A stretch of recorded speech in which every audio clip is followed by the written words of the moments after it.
So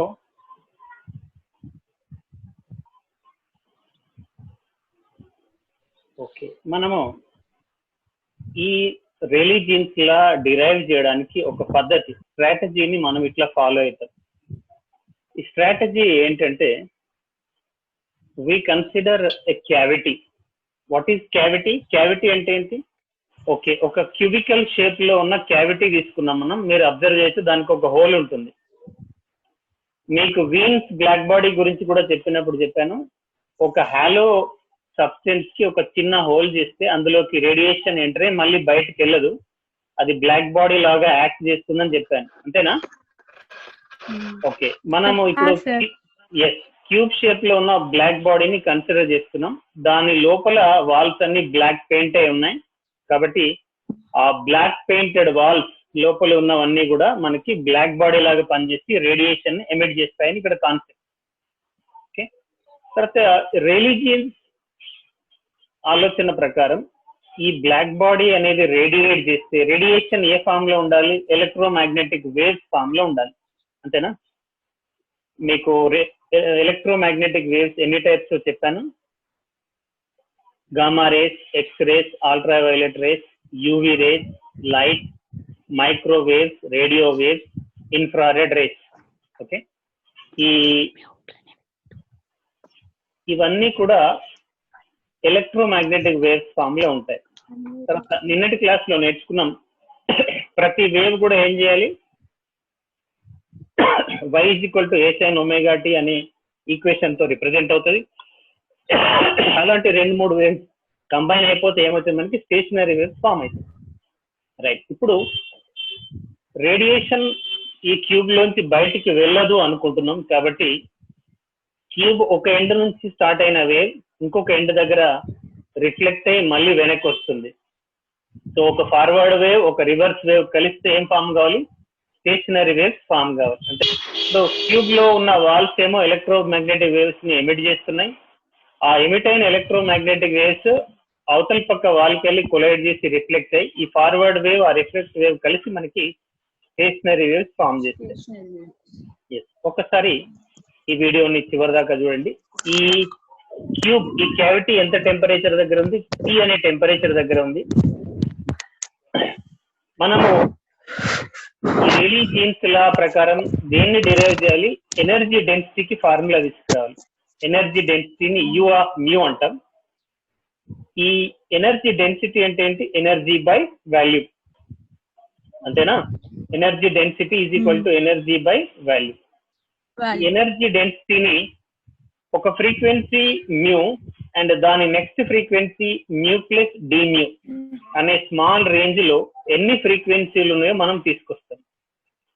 ఆయా frequencies దగ్గర energy density ఎంత ఉందో మనం క్యాలిక్యులేట్ చేస్తాం. So we are going to find the energy density u mu in a frequency range mu plus d mu at a temperature T. Okay, so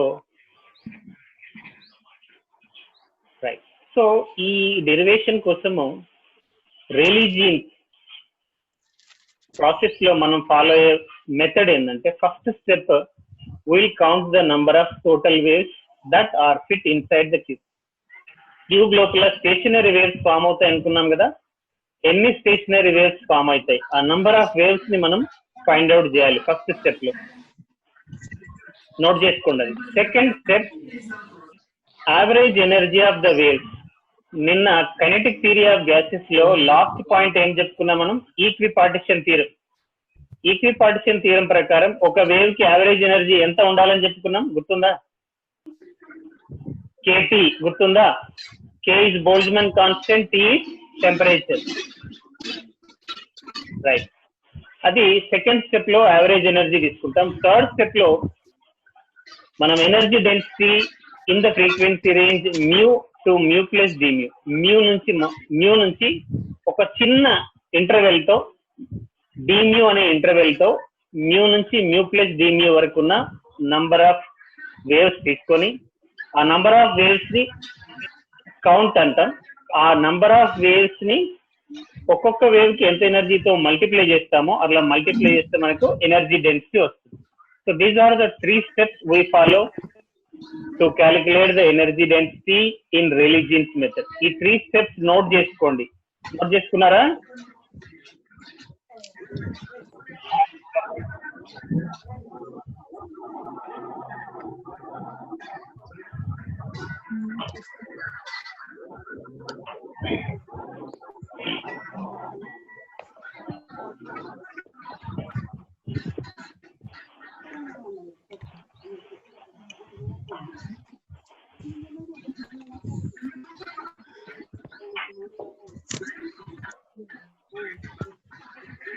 Okay na? Slide తీసేనా? Okay, sir. Right. So we use these 3 following steps. Right. We'll go to next.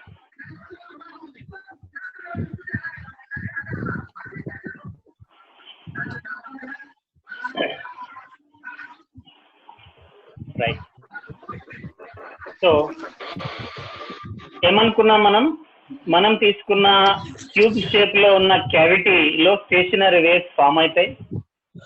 ఆ stationery waves number find out చేయాలి మనం first. So first step మనం follow కావాల్సింది step A, find the number of waves that fit inside the cube. So దానికోసం మనం cube side each side ఏ అనుకుంటున్నాం. Right. ఇప్పుడు నిన్న మనం నేర్చుకున్న కాన్సెప్ట్ ఏంటి? అట్ నోట్ డిస్ప్లేస్మెంట్ ఈజ్ 0, అంతేనా? Hello, in stationery wave at node displacement is 0, అంతేనా?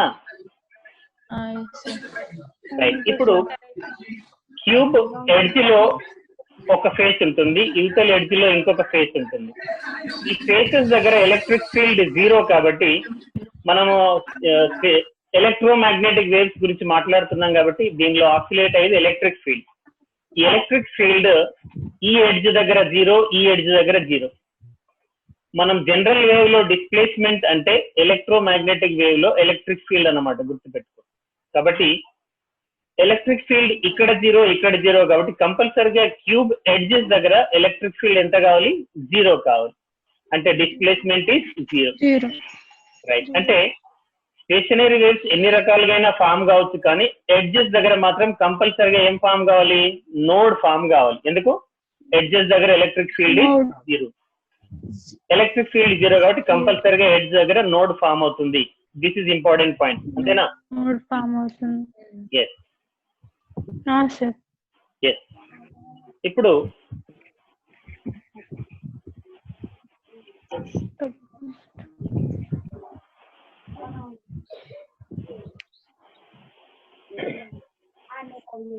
ఎడ్జ్ దగ్గర ఎలక్ట్రిక్ ఫీల్డ్ 0 కాబట్టి డిస్ప్లేస్మెంట్ 0 కాబట్టి ఎడ్జెస్ దగ్గర కంపల్సరీగా నోడ్స్ ఫామ్ కావాలి.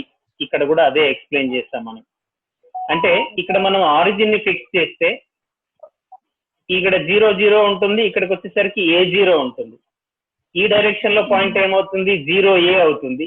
Z యాక్సిస్ డైరెక్షన్ లో పాయింట్ ఏమవుతుంది? Z కోఆర్డినేట్ ఏ ఉంటుంది, మిగిలిన 2 0, 0 ఉంటాయి. కాబట్టి x = 0 దగ్గర, x = A దగ్గర, అంటే x డైరెక్షన్ లో మాత్రమే తీసుకుంటే ఇక్కడ డిస్ప్లేస్మెంట్ 0, ఇక్కడ డిస్ప్లేస్మెంట్ 0 కాబట్టి ఈ 2 పాయింట్స్ ఏం point? Node point. Clear? Right. So ఇప్పటిదాకా డిస్కస్ చేసినంత ఒకసారి మనం బ్రీఫ్ గా రివిజన్ చేస్తే, ఒక క్యూబికల్ షేప్ లో ఉన్న క్యావిటీ తీసుకుంటాం మనం. ఆ క్యావిటీ ఈచ్ సైడ్ ఏ. మనము బ్లాక్ బాడీ తీసుకుంటున్నాం కాబట్టి క్యూబికల్ షేప్ ఇన్నర్ వాల్స్ అన్ని కూడా బ్లాక్ పెయింట్ వేసే ఉంటాయి. కాబట్టి అవి హాట్ గా ఉన్నప్పుడు, ఎక్కువ టెంపరేచర్ T దగ్గర ఉన్నప్పుడు అవి ఎలక్ట్రోమాగ్నెటిక్ వేవ్స్ ని ఎమిట్ చేస్తాయి. ఈ ఎలక్ట్రోమాగ్నెటిక్ వేవ్ ఇక్కడ నుంచి ట్రావెల్ అయ్యి ఇక్కడికి వచ్చి మళ్ళీ రిఫ్లెక్ట్ అవుతుంది. ఈ 2 కంబైన్ అయితే మనకి స్టేషనరీ వేవ్ ఫామ్ అవుతుంది. ఈ స్టేషనరీ వేవ్స్ లో బాక్స్ లేదా క్యూబ్ ఎండ్స్ దగ్గర కంపల్సరీగా మనకి నోడ్స్ ఫామ్ కావాలి. ఇది ఒక ఇంపార్టెంట్ కాన్సెప్ట్ ని నేను ఇక్కడ ఈ ఇలస్ట్రేషన్ తోటి మీకు ఎక్స్ప్లెయిన్ చేస్తాను. రైట్. ఇది second and important point. Third లో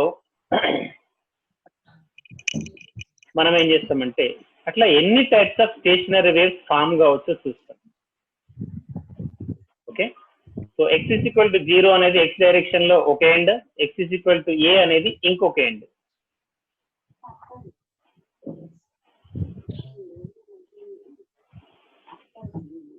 ఇప్పుడు ఇక్కడ స్టార్ట్ అయిన వేవ్ అక్కడికి వెళ్ళి రిఫ్లెక్ట్ కావాలి.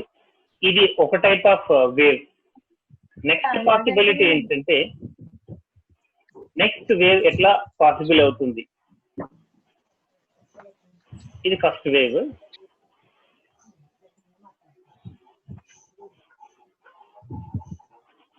నెక్స్ట్ వేవ్ ఇంకా నెక్స్ట్ వేవ్ ఇలస్ట్రేట్ చేయలేదు, ఫస్ట్ వేవ్ గురించే మాట్లాడుతున్నారు. ఇక్కడ ఒక ఎండ్, ఇక్కడ ఒక ఎండ్, ఇది నోడ్, ఇది నోడ్.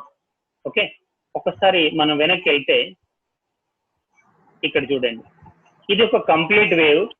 ఇక్కడ నుంచి ఇక్కడికి ఉంది ఒక హాఫ్ వేవ్ మాత్రమే. కాబట్టి ఒక కంప్లీట్ వేవ్ కి వేవ్ లెంత్ అవుతే ఇక్కడ నుంచి ఇక్కడికి ఉన్న లెంత్ ఎంత? Half of the wave length, అంతేనా? కాబట్టి ఇక్కడ నుంచి ఇక్కడికి ఉన్న క్యూబ్ లెంత్ ఏమో ఏ, వేవ్ కి సంబంధించిన లెంత్ ఏమో λ/2. అందుకని ఇక్కడ ఈక్వేషన్ ఏం రాస్తారంటే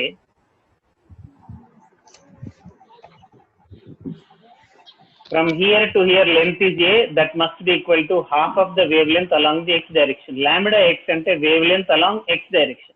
X direction. Yes. Next possible wave itla untundi. ఇక్కడ ఒక నోడ్, ఇక్కడ ఒక నోడ్ ఉంటుంది, కానీ మధ్యలో వేవ్ ఫామ్ ఇలా వస్తుంది. ఓకే, కాబట్టి ఇది ఫుల్ వేవ్ అయిపోతుంది. ఇది ఎన్ని వేవ్ లెంత్స్ కి ఈక్వల్? ఒక వేవ్ లెంత్, అంటే 2 హాఫ్లకి ఈక్వల్. కాబట్టి ఈ పాసిబుల్ సెకండ్ పాసిబుల్ వేవ్ కి length A is equal to what? 2 × λx/2. అర్థమైందా? బాక్స్ లెంత్ మారట్లేదు, వేవ్ షేప్ మారింది. ఇక్కడ నుంచి ఇక్కడ వరకు ఒక హాఫ్ వేవ్, ఇది ఒక హాఫ్ వేవ్, అంటే 2 హాఫ్ వేవ్ లాగా చూపించారు. 2 λx/2. Clear? Third possible wave ఇట్లా ఉంటుంది. ఇక్కడ నోడ్ మళ్ళీ ఇట్లా తిరిగి ఇట్లా వచ్చింది. ఓకే, ఇందులో ఎన్ని హాఫ్లు ఉన్నాయి? 1, 2, 3 హాఫ్లు ఉన్నాయి. అందుకని ఏం చేశారు? Box length is equal to 3 half wave length. అంటే వేవ్స్ ఎన్ని రకాలైనా పాసిబుల్ కావచ్చు. అట్లా మినిమం పాసిబిలిటీ నుంచి మాక్సిమం పాసిబిలిటీ వరకు మనకి ఇల్లస్ట్రేషన్ లో చూపిస్తున్నారు. ఓకే, కాబట్టి ఇది ఒక హాఫ్ వేవ్ ఫామ్ అయినప్పుడు ఒక λx/2, 2 హాఫ్ వేవ్ ఫామ్ అయితే 2 λx/2, 3 హాఫ్ వేవ్స్ ఫామ్ అయితే 3 λx/2. ఇప్పుడు జనరల్ గా రాస్తే మనం ఏం రాయొచ్చు? a is equal to n λx/2 రాయొచ్చు. n అనేది 1, 2, 3, 4, 5, 6 ఎంతైనా కావచ్చు. కాకపోతే n అనేది ఏం వాల్యూ? ఒక పాజిటివ్ ఇంటీజర్ కావాలి. అర్థమైందా? అర్థమైందా అందరికి ఇల్లస్ట్రేషన్?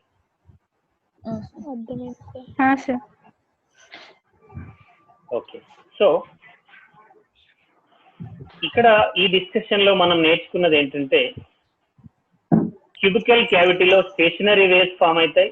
ఆ స్టేషనరీ వేవ్స్ ఎన్ని రకాలుగా పాసిబుల్ కావచ్చో మనం నేర్చుకున్నాం. సో కాబట్టి ఈ జనరల్ కండిషన్ ని మనం గుర్తుపెట్టుకోవాలి. a is equal to n λx/2. x direction లో క్యూబ్ అంటే క్యూబ్ కి 3 డైరెక్షన్స్ ఉంటాయి. x direction, y direction, z direction. మనం ఓన్లీ x డైరెక్షన్ లో డిస్కస్ చేస్తాం. ఇక్కడ మళ్ళీ y డైరెక్షన్ లో రాస్తే రిజల్ట్ ఏముంటుంది? ny × λy/2. z డైరెక్షన్ లో రాస్తే రిజల్ట్ ఏముంటుంది? nz λz/2. ఇక్కడ nx అనేది 1, 2, 3 కావచ్చు పాజిటివ్ నంబర్, ny కూడా 1, 2, 3 పాజిటివ్ నంబర్, nz కూడా 1, 2, 3 ఎట్సెట్రా పాజిటివ్ నంబర్. λx అనేది wave length along x axis, λy అనేది wave length along z axis, λz అనేది wave length along z axis. Sorry, λy is wave length along y axis. ఇక్కడ వరకు clear కదా అందరికి? ఒక్కసారి నిన్న మనం స్టేషనరీ వేవ్స్ కాన్సెప్ట్ గుర్తు తెచ్చుకున్నప్పుడు wave vector k is equal to 2π/λ నేర్చుకున్నాం, గుర్తుందా? Wave vector k is equal to 2π/λ. కాబట్టి అందులోంచి λ ఈజ్ ఈక్వల్ టు ఏమవుతుంది? 2π/k. కాబట్టి మీరు ఇంతకుముందు రాసిన 3 ఈక్వేషన్స్ ఏవైతే ఉన్నాయో ఏం రాశారు ఇంతకుముందు స్లైడ్ లో? Equations a is equal to nx λx/2, a is equal to ny λy/2, a is equal to nz λz/2. Right, ఆ 3 ఈక్వేషన్స్ లో ఈ λ is equal to 2π/k ని సబ్స్టిట్యూట్ చేయండి. మూడు ఈక్వేషన్స్ ఇట్లా మారిపోతాయి ఇప్పుడు. కానీ వేవ్ వెక్టార్, ఒక వెక్టార్ ని మనం మూడు కాంపోనెంట్స్ లో రాస్తాం. k = ki plus kyj plus kz. k vector కి మాగ్నిట్యూడ్ ఏమవుతుంది? kx² plus ky² plus kz² k² కదా. రైట్. ఇప్పుడు మనం ఏం చేస్తున్నామంటే ఈ kx ప్లేస్ లో దాని వాల్యూ రాస్తాం, ky ప్లేస్ లో దాని వాల్యూ రాస్తాం, kz ప్లేస్ లో దాని వాల్యూ రాస్తాం. సబ్స్టిట్యూట్ చేయండి, ఏమవుతుంది? కామన్ π/a కామన్, అన్నిట్లో π/a common. nx² plus ny² plus nz² of common π²/a² k². అంతే సార్. రైట్. ఇప్పుడు ఏం చేస్తామంటే నెక్స్ట్ స్టెప్ లో ఈ π²/a² ని రైట్ సైడ్ కి తీసుకెళ్తాం. nx² plus ny² plus nz² π²/a² right side వెళ్ళి a²/π² అవుతుంది. అంతేనా? ఈ a²/π² అట్లానే ఉంచి k వాల్యూ 2π/λ ఇక్కడ సబ్స్టిట్యూట్ చేయండి. k = 2π/λ ఇక్కడ సబ్స్టిట్యూట్ చేస్తే k² ఏమవుతుంది? 4π²/λ². 4π²/λ². అంతే కదా? దాంట్లో మన అన్ని స్క్వేర్లు ఉన్నాయి కాబట్టి అన్నింటినీ ఒకే బ్రాకెట్ కింద రాస్తాం, 2a/λ². ఓకేనా? అంటే ఇప్పుడు మనకేమొచ్చింది? nx² plus ny² plus nz² 2a/λ² వచ్చింది. కానీ మనం చిన్నప్పటి నుంచి ఒక వేవ్ ఈక్వేషన్ నేర్చుకుంటాం, v = nλ. గుర్తుందా? v = nλ అనే ఈక్వేషన్ తీసుకున్నాం మనం. కానీ హయ్యర్ క్లాసెస్ లో వెలాసిటీ బదులు మనం c రాస్తాం, n అనే ఫ్రీక్వెన్సీ బదులు మ్యూ వాడతాం. కాబట్టి ఈ బేసిక్ ఈక్వేషన్ నుంచి 1/λ ఏమవుతుంది? μ/c అవుతుంది. కాబట్టి ఈ 1/λ ని ఇక్కడ సబ్స్టిట్యూట్ చేయండి. 2a × 1/λ ఏమవుతుంది? 2a × μ/c అవుతుంది. కాబట్టి మనం nx² plus ny² plus nz² 2a μ/c² అవుతుంది. అంతేనా? అంతే. సో నెక్స్ట్ ఈ 2a μ/c ని మనం r అనుకుంటే ఈ ఈక్వేషన్ ఏమవుతుంది? nx² plus ny² plus nz² r² అవుతుంది. అంతేనా? క్లియర్? సో ఇప్పుడు ఈ ఈక్వేషన్ దగ్గర మీరు గుర్తుపెట్టుకోండి, nx² plus ny² plus nz² r² వరకు వచ్చాము. మీరు మ్యాథమెటిక్స్ లో equation of a circle and equation of a sphere నేర్చుకున్నారు. ఈక్వేషన్ ఆఫ్ ఎ సర్కిల్ ఏంటిది? x² plus y² r². అంతేనా? అట్లాగనే ఈక్వేషన్ ఆఫ్ ఎ స్పియర్ ఏంటిది? x² plus y² plus z² r². కాబట్టి ఈ మన nx² plus ny² plus nz² r² అనేది ఒక స్పియర్ ని చూపిస్తుందని అనుకోవచ్చా? ఇది ఇంపార్టెంట్ పాయింట్. ఇక్కడికి మనం ఈ స్లైడ్ అయిపోయింది. సో నెక్స్ట్ స్లైడ్ లోకి వెళ్తాం మనం. సో స్టార్టింగ్ లో మన స్ట్రాటజీలో 3 పాయింట్స్ చెప్పాను. ఏంటది? ఒకటి number of waves find out చేయడం, రెండోది యావరేజ్ ఎనర్జీ ఫైండ్ అవుట్ చేయడం, మూడో స్టెప్ లో ఈ రెండింటిని మల్టిప్లై చేస్తే మనకి ఎనర్జీ డెన్సిటీ వస్తుంది. అంతేనా? అంతేనా? రైట్. ఈ number of waves find out చేయడం కోసమే మనం ఇంత ముందు అంతా కూడా ఒక ఈక్వేషన్ ని తీసుకొచ్చాం, nx² plus ny² plus nz² r². అందులో r అంటే ఏంటిది? 2a μ/c. Okay, right. ఇప్పుడు నంబర్ ఆఫ్ వేవ్స్ ని మనం క్యాలిక్యులేట్ చేస్తున్నాం. సో దీనికోసం ఏం చేస్తున్నామంటే ఒక కొత్తగా n స్పేస్ అనేది తీసుకొస్తున్నాం. జనరల్ గా మామూలుగా స్పేస్ అంటే ఏంటిది? ఒక x యాక్సిస్, ఒక y యాక్సిస్, ఒక z యాక్సిస్ అంటారు. అంతేనా?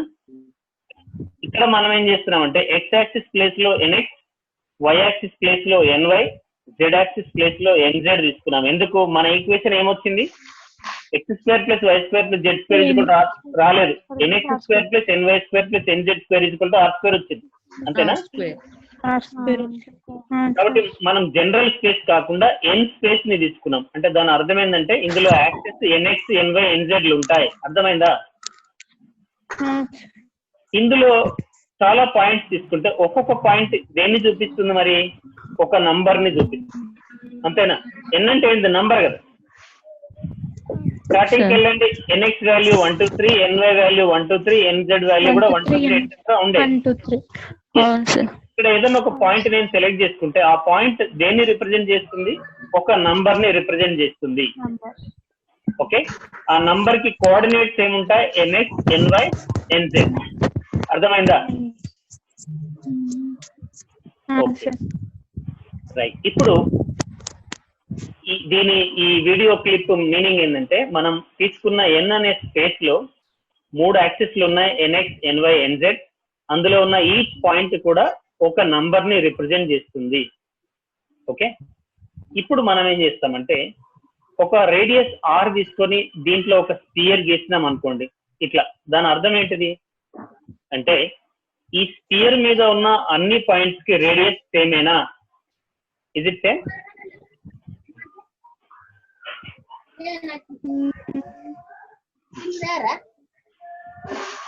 సర్కిల్ అంటే ఏంటిది? 2 డైమెన్షనల్ ఫిగర్, దాంట్లో రేడియస్ సేమ్. సర్కిల్ కి 3 డైమెన్షనల్ ఎక్స్టెన్షన్ స్పియర్ కదా, స్పియర్ కి రేడియస్ అంతా కూడా సేమ్. అంటే ఈ స్పియర్ సర్ఫేస్ మీద ఉన్న పాయింట్స్ అన్నిటికీ కూడా రేడియస్ సేమ్ ఉంటుంది. క్లియరా? ఈ కాన్సెప్ట్ క్లియర్ కదా? రైట్.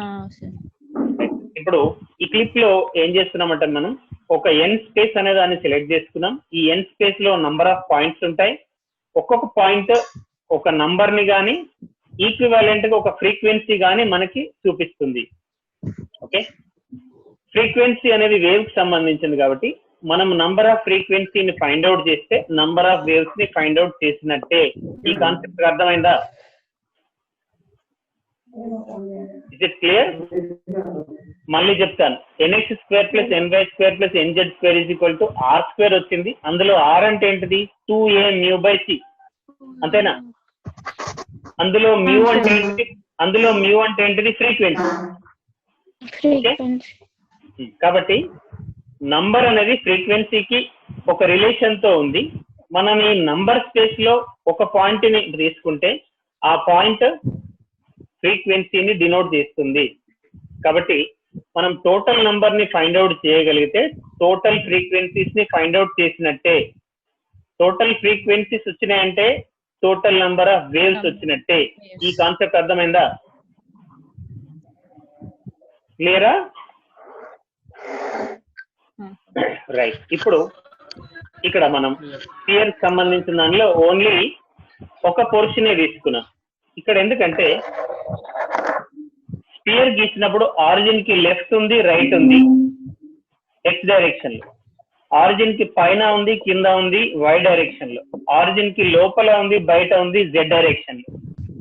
కానీ మనం స్టేషనరీ వేవ్స్ డిస్కస్ చేసినప్పుడు nx వాల్యూ ఎంత అనుకున్నాం? 1, 2, 3 ఉండాలనుకున్నాం. కానీ -1, -2, -3 ఉండాలని చెప్పినామా? చెప్పలేదు. ఎందుకు? నంబర్ అనేది పాజిటివ్ ఉండాలి. అంటే మనకి లెఫ్ట్ సైడ్ లో ఉన్న నెగిటివ్ వాల్యూస్ తో పని లేదు కాబట్టి అవన్నీ బ్లాక్ చేసేస్తాం. ఇప్పుడు మనం ఎక్కడ ఉన్నాం? పాజిటివ్ క్వాడ్రెంట్ లో మాత్రమే ఉన్నాం. nx, ny, nz స్పేస్ లతో ఒక n స్పేస్ ని మనం తీసుకున్నాం. ఇందులో ఉన్న ప్రతి పాయింట్ నంబర్ ని రిప్రజెంట్ చేస్తుందన్నాం. నంబర్ రిప్రజెంట్ చేస్తుందంటే ఫ్రీక్వెన్సీని రిప్రజెంట్ చేస్తుంది. ఫ్రీక్వెన్సీని రిప్రజెంట్ చేస్తుందంటే వేవ్ ని రిప్రజెంట్ చేస్తుంది. ఇది మన కాన్సెప్ట్. ఇప్పుడు చూడండి, మనం ఓన్లీ పాజిటివ్ తీసుకుంటే టోటల్ స్పియర్ లో ఎంత పార్ట్ మిగిలినట్టు అమ్మా? ఇది 1/8 పార్టేనా? 1/8వ వంతు. ఒకసారి మీరు ఒక కంప్లీట్ స్పియర్ ని అనుకోండి మనసులో, ఒక రౌండ్ గా ఉన్న జామ్ పండు అనుకోండి. ఫస్ట్ 2 ముక్కలు చేయండి. ఏమైంది? ఓన్లీ x డైరెక్షన్ లో ఉన్న సగం మాత్రమే తీసేసిన. ఉన్నదాన్ని మళ్ళీ 2 ముక్కలు చేయండి, y డైరెక్షన్ లో సగాన్ని తీసేస్తుంది. మిగిలిన దాన్ని మళ్ళీ 2 ముక్కలు చేయండి, z డైరెక్షన్ లో సగాన్ని తీసేస్తుంది. అంటే మనకి ఎంత మిగిలినట్టు? 1/8 మిగిలింది. కాబట్టి మనం టోటల్ స్పియర్ సంబంధించి ఓన్లీ 1/8 పార్ట్ నే మనం కన్సిడర్ చేస్తున్నాం. ఎందుకు? మనకి నంబర్ ఆఫ్ పాజిటివ్ వాల్యూస్ కావాలి. అర్థమైందా? రైట్.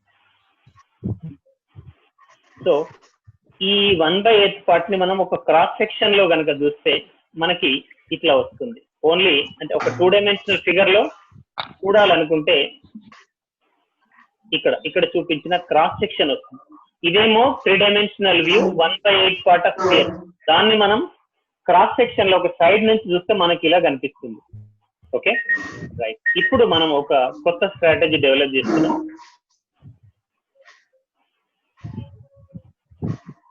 సో మనకు ఇంతకుముందు చెప్పాను నేను, మనం n డైమెన్షనల్ స్పేస్ లో సేమ్ రేడియస్ ఉన్న పాయింట్లన్నీ కూడా ఒక స్పియర్ మీద ఉంటాయని నేర్చుకున్నాం.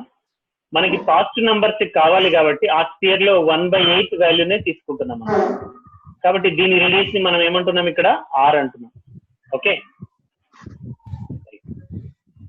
ఇప్పుడు నెక్స్ట్ స్టెప్ లో మనకేం కావాలంటే ఈ స్పియర్ కి కొంత dr అనే ఒక రేడియస్ ఉన్న తర్వాత ఈ స్పియర్ కి మధ్యలో ఎన్ని పాయింట్స్ ఉన్నాయో అవి కావాలి మనకి.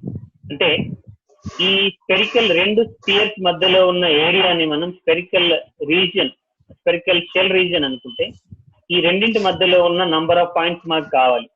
కాబట్టి ఇక్కడ ఉన్న వాల్యూమ్ ఫైండ్ అవుట్ చేస్తాం మనం. ఫస్ట్ లాజిక్ గుర్తు పెట్టుకోండి. వాల్యూమ్ కి ఫార్ములా ఏంటి? Area into thickness or area into length.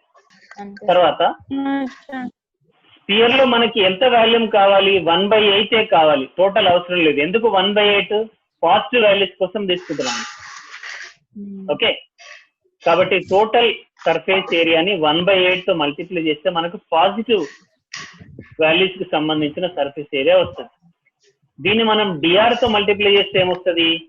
మనం తీసుకున్న 1/8 పార్ట్ కి సంబంధించిన వాల్యూమ్ వస్తుంది. ఈ వాల్యూమ్ అనేది దేనికి ఈక్వల్? మనకి ఆ వాల్యూమ్ లోపల ఉన్న nrdr అంటే number of points in terms of r. Is it clear? ఇక్కడ ఈ n స్పేస్ లో ప్రతి పాయింట్ ని మనం అంతకుముందు డాట్స్ లో చూపించాం చిన్న వీడియోలో, గుర్తుందా? కాబట్టి ఇక్కడ నుంచి ఇక్కడికున్న వాల్యూమ్ లోపల ఉన్న పాయింట్స్ అంటే ఈ స్పియర్ లోపలివి. ఇక్కడ నుంచి ఇక్కడికున్న వాల్యూమ్ అనేది ఈ రెండింటి మధ్యలో ఉన్న పాయింట్స్ ని ఇస్తుంది. ఆ రెండింటి మధ్యలో ఉన్న పాయింట్సే టోటల్ నెంబర్ ఆఫ్ వాల్యూమ్ కి ఈక్వల్. ఆ వాల్యూమే దేనికి ఈక్వల్? ఇక్కడ ఈ రెండు స్పియర్స్ మధ్యలో ఈ రీజియన్ లో తీసుకున్న నంబర్ ఆఫ్ పాయింట్స్ కి ఈక్వల్. కాబట్టి ఆ నంబర్ ఆఫ్ పాయింట్స్ ని మనం nrdr is equal to 1/8 of sphere surface area into thickness. ఇది సింప్లిఫై చేస్తే ఏమవుతుంది? 4/8 1/2 అవుతుంది, 5r² dr/2 అవుతుంది. ఓకే ఒకసారి వెనక్కి వెళ్ళి ఒక ఈక్వేషన్ రాస్తారు మీరు చూడండి. r is equal to 2a mu by c. గుర్తుందా? nx² plus ny² plus nz² is equal to r² అని రాస్తారు. బట్ అందులో r వాల్యూ ఏముంది? 2a mu by c రాస్తున్నారు కదా. ఇప్పుడు మనం ఏం చేస్తామంటే ఈ ఫార్ములాలో r ప్లేస్ లో r వాల్యూని సబ్స్టిట్యూట్ చేస్తాం. సబ్స్టిట్యూట్ చేస్తే ఏమవుతుంది? ఇది r number of points in terms of r బదులుగా మనం number of point in terms of nu రాస్తున్నాం. ఇప్పుడు ఇదేమవుతుంది? ఇప్పుడు r కి సంబంధించిన వాల్యూ ఏముంది అక్కడ? 2a/μ. r is equal to 2a/μ. రాయండి ఒక పేపర్ మీద మీరు. r is equal to 2a mu by c. 2a mu by c అంతేనా? తర్వాత దాన్ని డిఫరెన్షియేట్ చేయండి both sides. dr is equal to ఏమవుతుంది? 2a/c into dμ.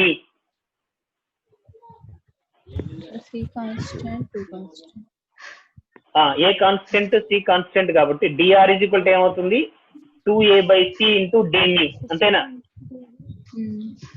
ఇప్పుడు ఈ πr² dr/2 లో r ప్లేస్ లోనేమో r వాల్యూ సబ్స్టిట్యూట్ చేయండి, dr ప్లేస్ లో dr వాల్యూ సబ్స్టిట్యూట్ చేయండి. మీకు ఈ ఈక్వేషన్ వస్తుంది. చెక్ చేయండి ఒకసారి.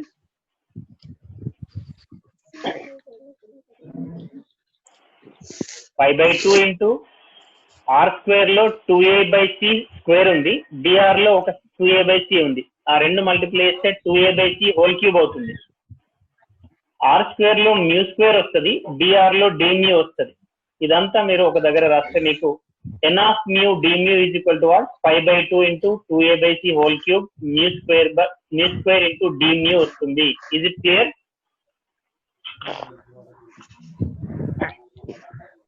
అంతేనా?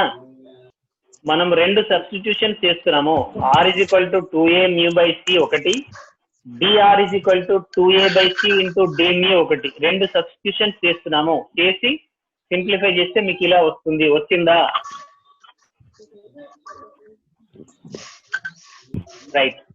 ఈ పైన ఈక్వేషన్ లో ఆర్ ప్లేస్ లో 2a mu by c, d r place లో 2a by c d mu రాస్తే మీకు ఈ స్టెప్ వస్తుంది. దీన్ని సింప్లిఫై చేస్తే మీకు 4 pi a cube by c cube into mu square d mu వస్తుంది. కానీ ప్రతి వేవ్ కి 2 పోలరైజేషన్స్ ఉంటాయి కాబట్టి యాక్చువల్ నంబర్ ఆఫ్ వేవ్స్ కావాలంటే ఈ స్టెప్ లో వచ్చిందని మనం ఒక 2 తో మల్టిప్లై చేసుకుంటే మీకు 8 pi a cube by c cube mu square d mu వస్తుంది. ఇది మన ఫస్ట్ స్టెప్ కి సంబంధించిన రిజల్ట్. మన స్ట్రాటజీలో 3 స్టెప్స్ ఉన్నాయి. ఒకటి number of waves is equal to what, number of frequencies. ఈ స్టెప్ లో మనం ఫైండ్ అవుట్ చేసింది n of mu d mu అంటే ఏంటిది, నంబర్ ఆఫ్ ఫ్రీక్వెన్సీస్. ఇక్కడ mu అంటే ఫ్రీక్వెన్సీ. ఈ నంబర్ ఆఫ్ ఫ్రీక్వెన్సీస్ ఎంత వచ్చినాయి, 8 pi a cube by c cube mu square d mu. ఇక్కడ mu square d mu ఇది ఫస్ట్ స్టెప్ కంప్లీట్ అయింది. మనకి మన స్ట్రాటజీలో మనం వాడుతున్న పద్ధతిలో 3 స్టెప్స్ లో ఫస్ట్ స్టెప్ అయిపోయింది. ఏంటది, number of frequencies equal to 8 pi a cube by c cube into mu square d mu. Okay, ఇప్పుడు మనం ఎనర్జీ క్యాలిక్యులేట్ చేయడానికి వెళ్తున్నాం. అందులో సెకండ్ స్టెప్ ఏముంది, యావరేజ్ ఎనర్జీ ఫైండ్ అవుట్ చేయాలి. థర్డ్ స్టెప్ ఏంది, నంబర్ ఆఫ్ వేవ్స్ ని యావరేజ్ ఎనర్జీతో మల్టిప్లై చేస్తే మనకి ఏమొస్తుంది, టోటల్ ఎనర్జీ డెన్సిటీ. కాబట్టి నిన్నటి క్లాస్ లో ఈక్విపార్టిషన్ థీరం చెప్పినప్పుడు చెప్పాను, ఒక వేవ్ కి యావరేజ్ ఎనర్జీ ఎంత, KT. మనకి ఇప్పుడు నంబర్ ఆఫ్ వేవ్స్ వచ్చింది. ఈ నంబర్ ఆఫ్ వేవ్స్ ని యావరేజ్ ఎనర్జీతో మల్టిప్లై చేస్తే మనకి టోటల్ ఎనర్జీ వస్తుంది. ఆ టోటల్ ఎనర్జీని వాల్యూమ్ తో డివైడ్ చేస్తే, ఏ క్యూబ్ అంటే ఏంది, side into side cube volume. కాబట్టి టోటల్ వచ్చిన ఎనర్జీని వాల్యూమ్ తో డివైడ్ చేస్తే మనకి ఎనర్జీ డెన్సిటీ వస్తుంది. కాబట్టి మీ ఎనర్జీ డెన్సిటీ ఫార్ములా ఏమవుతుంది ఇక్కడ, 8 pi KT by c cube into mu square d mu. ఇది మీ final formula, energy density in terms of frequency. ఇంతవరకు మీరు డిరైవ్ చేయాలి. ఓకే, రేలీ జీన్స్ లా కి సంబంధించి ఒక ఇంపార్టెంట్ రిజల్ట్ ని మనం డిస్కస్ చేస్తాం. ఏమొచ్చింది మనకి, ఈ రిజల్ట్ వచ్చింది మనకి 8 pi mu square by c cube into KT d mu వచ్చింది. అంటే energy density proportional to mu square. కానీ c is equal to mu lambda అనే వేవ్ ఈక్వేషన్ తీసుకున్నప్పుడు mu is inversely proportional to lambda. కాబట్టి mu square is proportional to 1 by lambda square అవుతుంది. కాబట్టి energy density is inversely proportional to 1 by lambda square. ఈ figure చూస్తే ఏం గుర్తొచ్చింది మీకు, బ్లాక్ బాడీకి సంబంధించిన ఎక్స్పెరిమెంటల్ స్పెక్ట్రమ్ అని స్టార్టింగ్ నుంచి చెప్పుకుంటున్నాం. ఈ స్పెక్ట్రమ్ ని ఎక్స్ప్లెయిన్ చేయడానికే వీన్ గాని రెలీజియన్ గాని ఈక్వేషన్స్ డిరైవ్ చేశారు. వీన్ లో ఏమైంది, వేవ్ ఇట్లా, ఆయన కర్వ్ ఇట్లా వెళ్ళిపోయింది. అప్పుడు ఏమర్థం చేసుకున్నాం మనం, ఇది షార్ట్ వేవ్ లెన్స్ దగ్గరే పనిచేస్తుంది, లాంగర్ వేవ్ లెన్స్ దగ్గర ఫెయిల్ అవుతుందని నేర్చుకున్నాం. రిలీజియన్స్ లకు సంబంధించిన ఈ వాల్యూస్ తో గ్రాఫ్ గీస్తే ఆ గ్రాఫ్ ఎట్లా వస్తుందో చూడండి. ఇది రిలీజియన్స్ కర్వ్.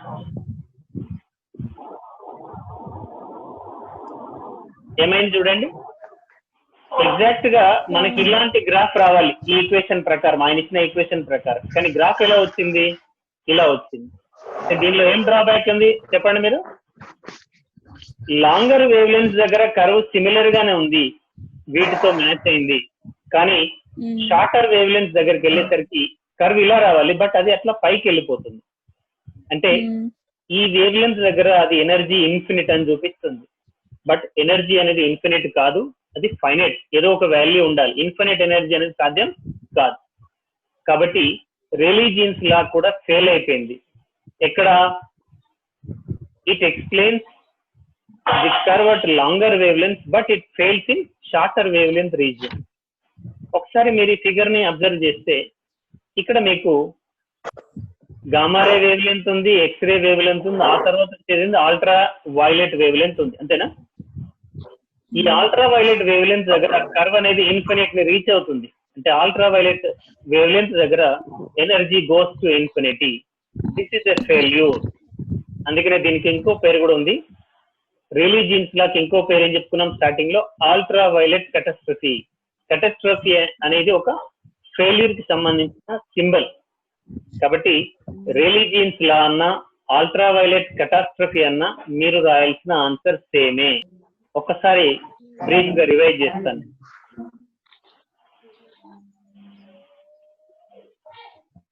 రైట్, ఒకసారి మనం నేర్చుకున్నంత ఒకసారి క్విక్ గా రివిజన్ చేస్తే, వీన్ అనే సైంటిస్ట్ ఇచ్చిన ఫార్ములా షార్టర్ వేవ్ లెన్స్ దగ్గరే పనిచేసింది, లాంగర్ వేవ్ లెన్స్ దగ్గర ఫెయిల్ అయింది. ఆ డ్రాబ్యాక్ ని ఓవర్కమ్ చేయడానికి రేలీ జీన్స్ అనే సైంటిస్టులు ఇద్దరు కలిసి కూడా ఒక కొత్త థీరం ఇచ్చారు. వాళ్ళు దేన్ని బేస్ చేసుకుని థీరమ్స్ ఇచ్చారో, ఆ రోజుల్లో ఎలక్ట్రోమాగ్నెటిజం లాస్, అప్పటికున్న కైనెటిక్ థియరీ లాస్ రెండింటిని కంబైన్ చేసి వాళ్ళు మనకి ఒక కొత్త థీరం ఇచ్చే ప్రయత్నం చేశారు. వాళ్ళు ఫాలో చేసిన మెథడ్ ఏంది? ఈ బ్లాక్ బాడీ అనేది ఎలక్ట్రోమాగ్నెటిక్ వేవ్స్ ని ఎమిట్ చేస్తుంది. మనం ఒక క్యావిటీ తీసుకుంటే ఆ క్యావిటీలో ఎన్ని వేవ్స్ ఫామ్ అయినాయి, ఆ టోటల్ వేవ్ ని ఒక్కొక్క వేవ్ యావరేజ్ ఎనర్జీతో మల్టిప్లై చేస్తే మనకు టోటల్ ఎనర్జీ వచ్చింది. టోటల్ ఎనర్జీని వాల్యూమ్ తో డివైడ్ చేస్తే మనకి ఎనర్జీ డెన్సిటీ వచ్చింది.